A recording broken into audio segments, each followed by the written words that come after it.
Water is important to everyday life, and we're going to talk about that and a proposed new rule by the Environmental Protection Agency and the impact it could have on everyone.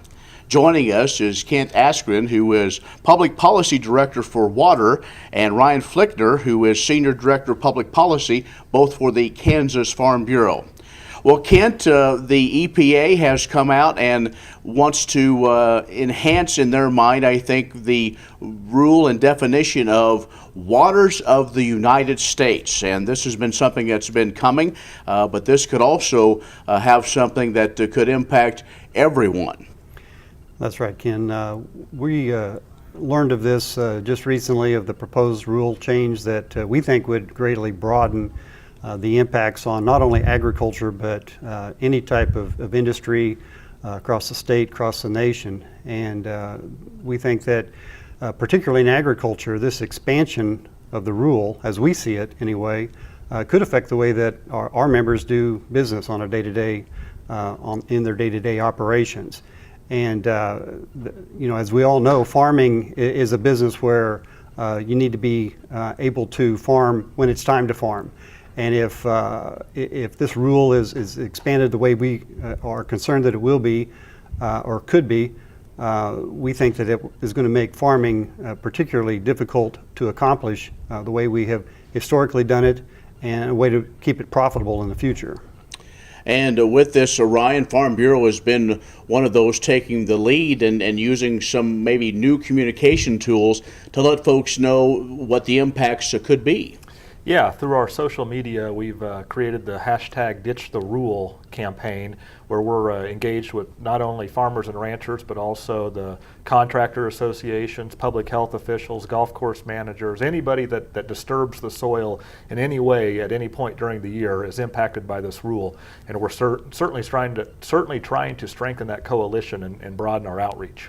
Well, let's talk about that. How has it been received, and do you have other partners joining in? Absolutely. It's been very well received. I think once individuals finally realize and understand the severity of the impacts of this proposed rule, anything with a ditch and a high water mark and a bank is now regulated, or will be regulated, under EPA and Army Corps jurisdiction. That is a wholesale change from the Clean Water Act when it was created in the 1970s. And for the first time moving forward, if this rule does go final, as it is proposed, it will not only regulate water, which has historically been regulated, but it will also regulate any land use management that is done on private or public lands nationwide.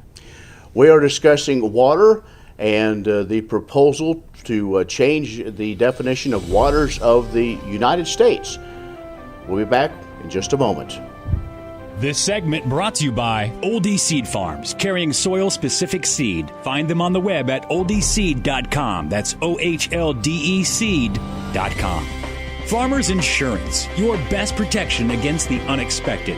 Call Agent Dan Key at 785-408-5459. Grass and Grain, online or in the mail, keeping Kansas farmers informed for over 60 years.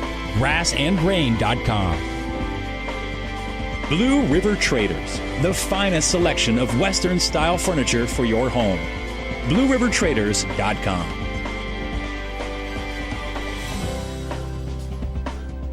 We are talking water and a proposed rule by the Environmental Protection Agency to redefine waters of the U.S. with Ken Rahjes, who is Public Policy Director for Water for the Kansas Farm Bureau, and Ryan Flickner, who is Senior Director of Public Policy, also for Kansas Farm Bureau.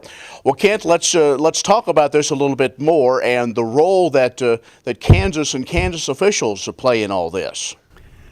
Well, water is extremely important to all Kansans, none more so than agriculture, and there are very specific jurisdictions for regulating water and water use across our state and across the nation. And we feel like this proposal by the EPA really oversteps the bounds. It gets into an area where we believe that the state of Kansas is perfectly capable and has done a good job of making sure that our water quality is protected in this state. And to expand the definition of navigable waters out onto the land and actually impact land uses, we think is a big mistake. The Department of Agriculture also has a very mature water law in our state, and we're concerned that that these proposals could even get into the area of water rights and property rights, which are of extreme interest to our members. Well, Ryan, as Farm Bureau has started this Ditch the Rule campaign, the EPA is still taking comments on, and I'm sure you're wanting your members and others with interest to comment on how this proposal could affect them. Yeah, we are certainly encouraging all of our members and all members in the coalition to make public comments. There's been a lot of confusion in the countryside because EPA actually rolled out two rules at once. The interpretive rule comment period ended June 5th, but the bigger Water of the United States rule, the comment period is scheduled to close on July 21st. We are certainly asking for comment period extension in relation to that, but we're also trying to educate and help people understand that the basis of this rule is on a connectivity report that isn't even final by the EPA and isn't scheduled to be final well until the fall or maybe early 2015. So there still are a number of unanswered questions, but then could have real consequences. Absolutely. The science is not wrapped up on this. And as Ken alluded to, I mean, our farmers and ranchers, they want to protect the soil and the water. If they don't do that, they wouldn't be farming. They certainly wouldn't be able to pass the farm on to future generations. So we're certainly all for clean water and clean air, but we need to make sure that we understand the federal jurisdiction and the state jurisdiction when it comes to water in Kansas. So a number of questions still remaining, and we'll wait and see what happens when the final rule is agreed upon then. We're certainly encouraging, once again, all of our members to make comments, and once that period ends, we'll hopefully turn to a legislative solution, and hopefully Congress can rein in the EPA and make sure that the intent of the Clean Water Act is understood and clarified, and that the administration does not go run amok on this issue. All right, thank you both.